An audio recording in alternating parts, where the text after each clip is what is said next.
Zoomer Radio, FM 96.7 in downtown Toronto, AM 740 everywhere, and online at zoomerradio.ca. Lou Rawls. And nobody sounds like Lou Rawls. He's just got that, something, you know? Yes, he does. That. Yes.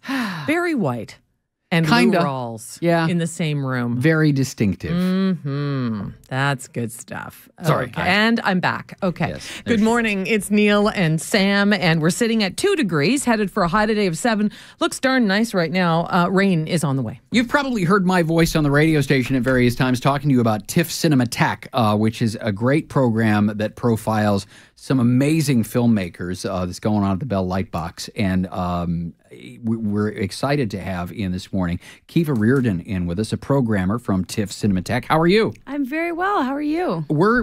I think we're good. Can I speak for us? Yeah, absolutely. That's a refreshing When change. don't you? Yeah. Wow. Oh, no, now.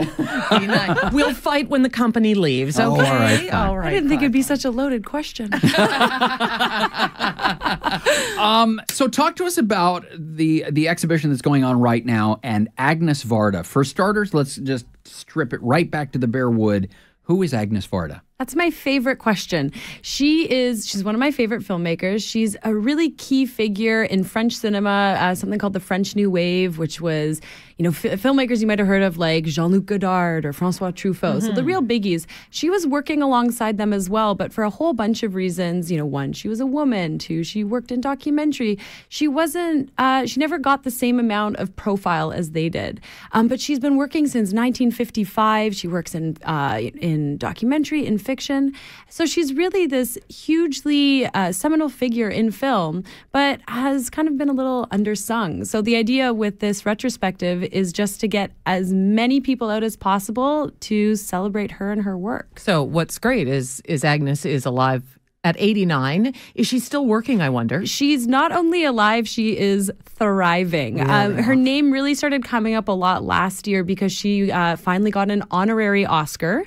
And then her most recent documentary, which she co-directed with a mural artist, street artist named J.R., Faces Places, was also nominated for Best Documentary at the Oscars this year. She didn't win, unfortunately, but that's okay. So she is not only, at 89, she's, absolutely thriving, still working. She is working on another film right now as well. And I think really what can be credited to that, and if you even just see one of her films, is you get her sense of curiosity. She's so alive and just wants to see what's happening in the world. And that's always been kind of the mandate in all of her films. Now, you're in the middle of showing 32 of Agnes Varda's films. When does this showcase wrap up? So it's 32 in total. Just want to note a few of those are her partner, Jacques Demy, who's another famous French filmmaker. We're showing a few of his films as well. He passed away, unfortunately. So it's not all Varda, but they were very closely tied and influenced each other a lot. So this wraps up on April 17th, and it actually ends with the film I just mentioned, Faces Places.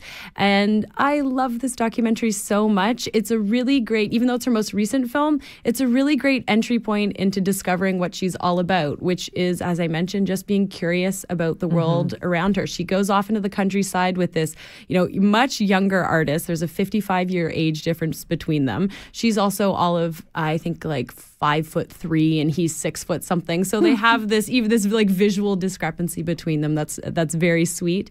They go off into the French countryside and interview farmers. They interview dock workers. They interview women. And it's all about just taking people who aren't normally in the spotlight and making them as big as possible. Okay, so if I'm not into the art scene in Toronto, I love to go to a feature film, but this is unusual for me and I want to add a little culture to my life.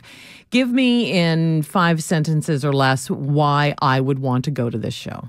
Because Agnes Varda is about not judging, not putting any kind of prescriptive, well, this is what this film is about and this is what life is about. It's really just, here's a view on the world that's about looking outwards. And oh my gosh, she's so playful and so fun. And, her films are serious and they're intellectual, but she does it with this real joy. And I feel every time I watch them, I just want to share them with somebody else. And a thing that's common with the Tiff Cinematheque program, regardless of what filmmaker is being profiled, is you don't just walk into a room, sit down, watch a film, and you leave, right?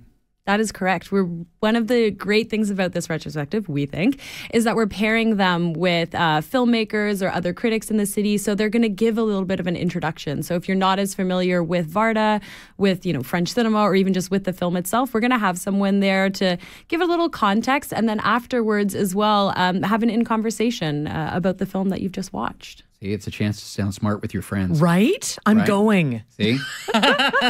Are you going, Neil? I need all the help I can get. Are you kidding me? How do we find out more and get tickets?